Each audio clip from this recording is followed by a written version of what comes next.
A lot of people are saying they don't want to see Nate Diaz do the rematch with RDA because he lost to him pretty recently in people's minds. If he did get a rematch with Rafael, how would you see the rematch going differently to the first time they fought?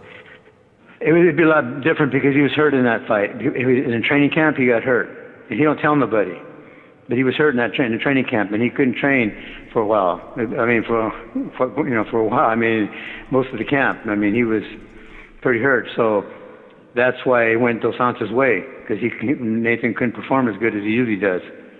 And if you watch the fight, you can tell he wasn't in on it. Even people ask me, "Hey, that wasn't Nathan." I said, "I know." So what happened? I told him, "Well, he got hurt in the camp. Why didn't he say? He don't say nothing. You know, fighters don't do that. You know, they just go out there and do it. And if they lose, they lose. They try to come back."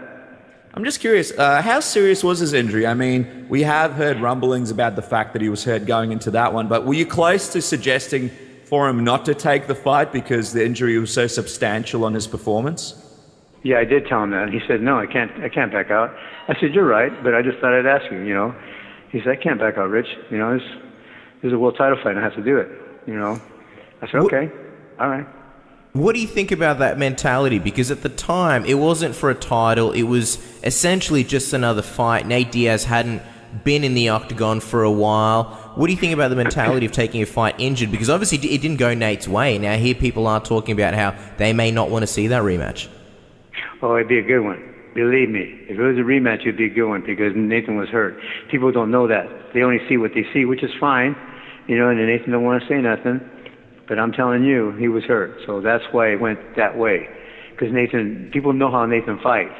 And he don't fight like that. He just went the distance and he slapped Dos Santos like 4 or 5 times when he was on his back. He even told Dos Santos when he slapped him, you can't take me out, I'm hurt. You know, I'm injured. And Dos Santos couldn't do anything about it. Well, yeah, we saw that tells me a lot.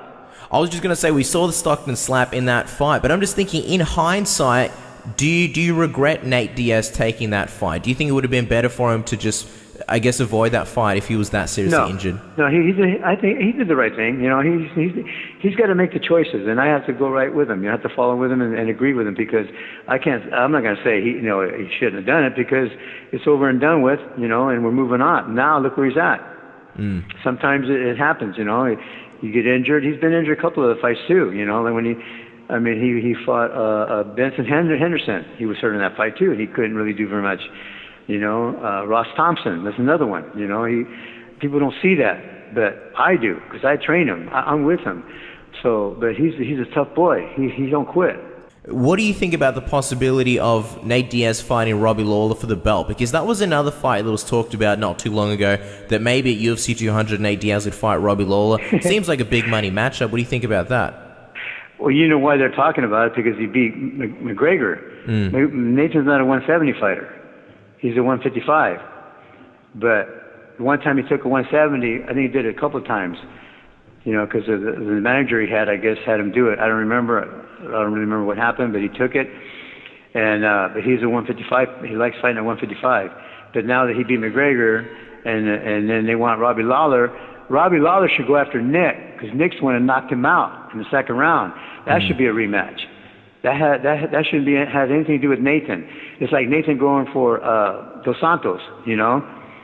That, you know, somebody's bringing this up about Robbie Lawler because Nathan beat McGregor at 170 when Robbie Lawler, they should be talking about Robbie Lawler fighting Nick. Nick's the one that embarrassed him. He was like 25-1 underdog, and he knocked him out in the second round.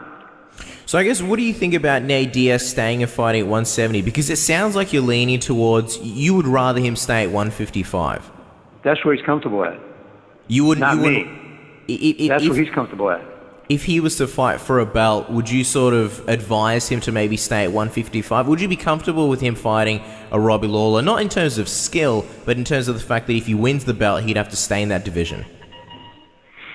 That's, like I said, that's where he's comfortable at, and that's where he's been fighting at, and that's where he likes to fight at, and I'm with him. You know, I'm right next to his side, you know. They're just bringing that up at 170 because he beat McGregor and Robbie Lawler, you know, they like Robbie Lawler, so they want to put him in to make money when he should be fighting Nick to make money, because that would be a big money maker right there, because Nick knocked him out. And Robbie Lawler lost by Nick with the knockout, and Jake Shields tapped him out. Those are the only two losses I remember he's lost, and the rest he's always won. So they were talking about that before, and all of a sudden now they're jumping to Nathan when it should be Nick, because they were talking about Nick before that's even happened, about Robbie Lawler fighting Nick. There was rumors going around, you know, and then all of a sudden Nathan beats McGregor. Now they jump Robbie Lawler in there. Robbie Lawler's getting a winning streak. Well, nobody's beating him, but who beat him before? Oh, Nick. Okay, well, you know what? Let's get a rematch. That should be a good fight because Nick knocked him out in the second round. You know, now they're jumping. I don't know who's doing this, but that's what I would do. I would say, you know what? Let's try to get Nick out here to fight Robbie Lawler, and then have Nathan fight Dos Santos. Have them both on the card.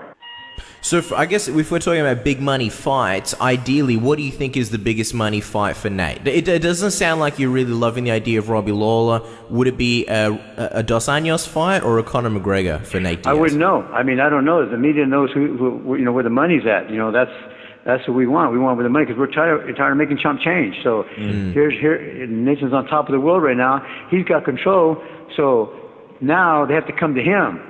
Yeah. So whoever has, if Dana White comes up and says, you know, we can make this much money, and Nathan should step up and say, you know what, I want $3 million, I want $4 million for a purse now, because he's been thrown around like stepchild, you know, and then all of a sudden now he beat the top of the line, and now they should come to him and say, you know what, this is what we're going to do here. How do you feel about it? You know, treat him like they did McGregor.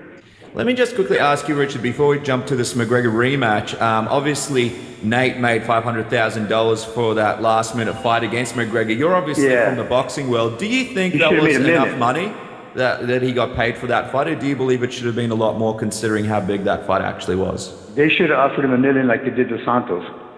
They should have given him $1 million because it was 2 weeks' notice, but they didn't do it. They thought he was going to lose, and so they offered him $500.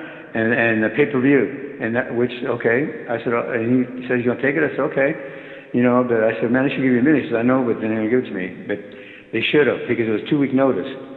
But you know, that's the way they play. You know, that's the name of the game, I guess. That's what they're doing. And then now Nathan shut the media up by dominating, and now it's his turn. Now it's Nathan's turn. So let's treat Nathan better than they did McGregor. You know, don't you think? Well, it's interesting. I mean, obviously, $500,000 is the reported salary. We don't know what kind of bonuses Nate Diaz got. If I had to guess, I'd say he probably got one. McGregor did get the $1 million reported.